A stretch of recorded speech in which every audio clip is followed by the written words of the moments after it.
Bismillahirrahmanirrahim. Assalamualaikum warahmatullahi wabarakatuh. Salam semangat buat semuanya. Saya Aan Indra ini semester 3 Fakultas Ekonomi dan Bisnis, program studi akuntansi, Sekolah Tinggi Ilmu Ekonomi Banten.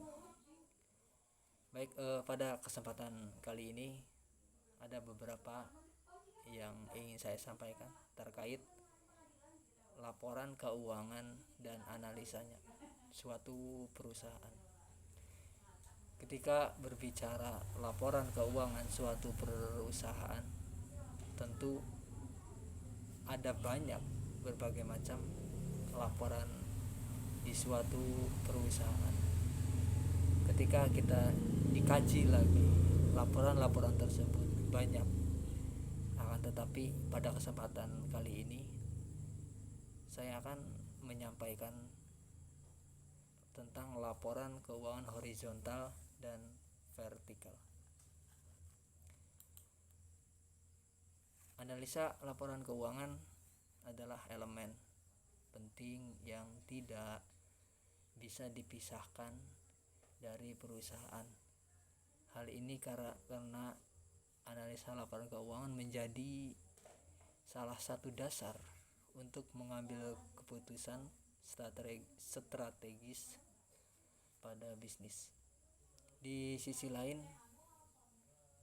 laporan keuangan juga digunakan untuk memberikan gambaran terhadap sehat tidaknya suatu perusahaan.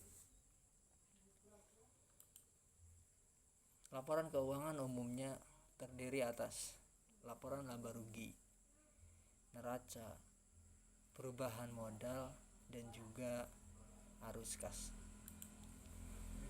Tujuan dari analisa laporan keuangan ini yang pertama, mengetahui kemampuan perusahaan dalam melunasi hutang-hutangnya baik jangka pendek maupun jangka panjang. Yang kedua, menilai kinerja bisnis pada tahun berjalan. Yang ketiga, membandingkan nilai perusahaan tersendiri dengan pesaing. Yang keempat, mengetahui kemampuan perusahaan dalam memanfaatkan aset ke arah yang lebih menguntungkan. Yang kelima, mempromosikan bisnis yang terjadi di masa depan. Yang keenam, mengetahui perubahan posisi keuangan pada periode tertentu. Dan yang terakhir, mengidentifikasikan pos-pos keuangan yang bermasalah.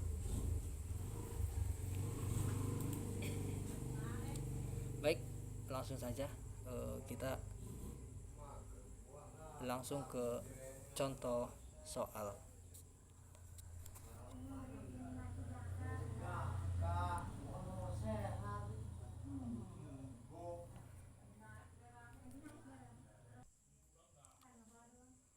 Selanjutnya, contoh sederhana analisa laporan keuangan horizontal. Sebuah perusahaan pada tahun 2019 memiliki pendapatan sebesar Rp625.500.000 dan pada tahun 2020 memiliki pendapatan sebesar Rp575.000. Maka untuk melakukan analisa horizontal, Anda perlu mencari persentase perubahan pendapatan dari periode 2019 ke tahun 2020. Yang pertama, pendapatan tahun 2020 dikurangi pendapatan 2019 atau pendapatan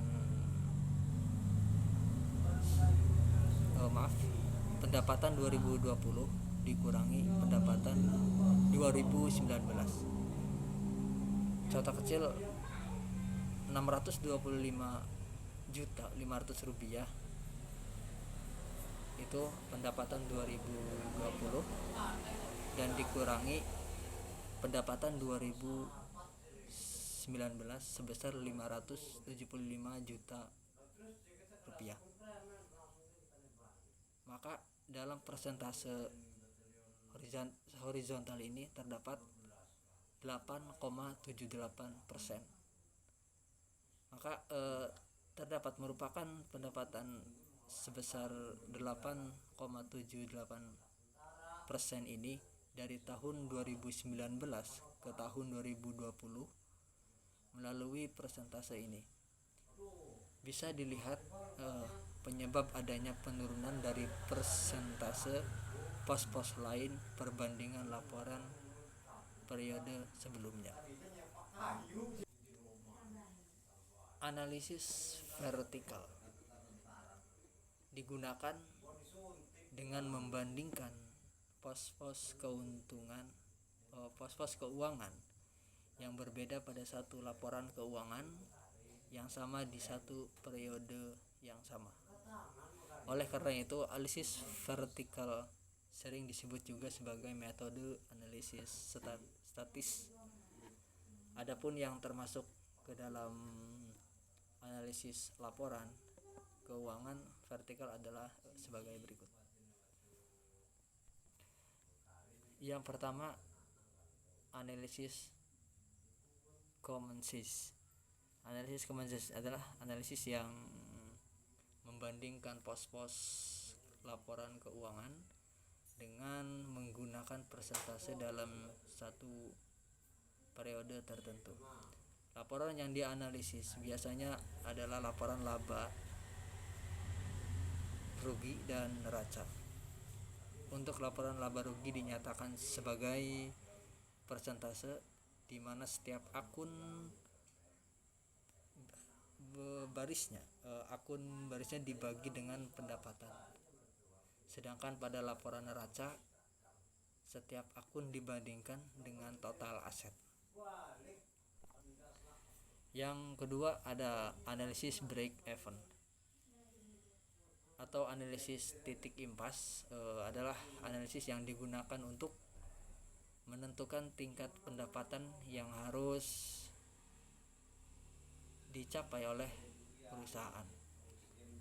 Analisis break even membantu perusahaan untuk menganalisis berapa produk yang harus dijual atau berapa rupiah yang harus diterima pada satu periode tertentu. Analisis ini bertujuan untuk membantu perusahaan dalam mengambil keputusan strategis bisnis agar perusahaan bisa mendapatkan keuntungan dan mengurangi resiko kerugian. Yang ketiga ada analisis rasio keuangan. Digunakan untuk menilai suatu kinerja perusahaan berdasarkan pos-pos laporan keuangan pada suatu periode tertentu. Keuangan berfungsi sebagai tolak ukur dalam mengambil langkah strategis perusahaan pada periode selanjutnya dan mengevaluasi sumber daya perusahaan.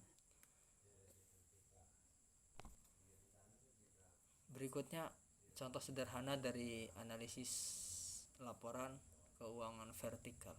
Yang pertama horizontal, pada yang kedua ini yang vertikal. Seperti yang diketahui bahwa analisis vertikal membandingkan pos-pos laporan keuangan pada periode tertentu. Suatu perusahaan memiliki total aset lancar sebesar 10 juta rupiah dan memiliki utang yang harus dilunasi dalam jangka waktu 1 tahun sebesar 5 juta rupiah pada tahun 2020. Maka pada analisis ini akan membandingkan dua pos laporan keuangan, yaitu total aset lancar dan juga utang jangka pendek perusahaan dalam satu periode tertentu. Melalui rumus rasio likuiditas lancar, maka dengan ini total aset lancar atau utang jangka pendek yang sudah disebutkan tadi sebesar 10 juta rupiah dibagi 5 juta rupiah dikali 10% dengan total 2. Dari contoh 2 soal yang telah disampaikan, kita bisa mengkonsepkan, dan itulah penjelasan singkat mengenai laporan keuangan serta metode analisisnya. Sebenarnya ada banyak jenis metode analisis laporan keuangan yang bisa digunakan. Namun secara umum analisis laporan keuangan dibagi menjadi 2 metode, yaitu analisis vertikal dan juga horizontal, di mana perbedaan keduanya berada pada objek membanding dan tujuan analisisnya. Dari kedua metode tersebut kita bisa mengembangkan metode analisis yang lebih komprehensif sesuai dengan kebutuhan analisis perusahaan.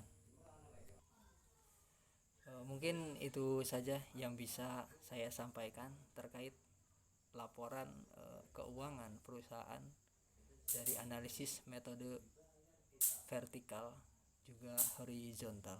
Tentu ada beberapa laporan-laporan yang lain di suatu perusahaan. Belajar adalah kunci seseorang untuk mengetahui pengetahuan serta pengalaman buat ke depan. Tidak ada kesuksesan tanpa usaha, tidak ada kesuksesan tanpa belajar, dan tidak ada kesuksesan tanpa kerja keras serta alunan-alunan doa kedua orang tua. Saya Aan Indrayadi, terima kasih. Wassalamualaikum warahmatullahi wabarakatuh.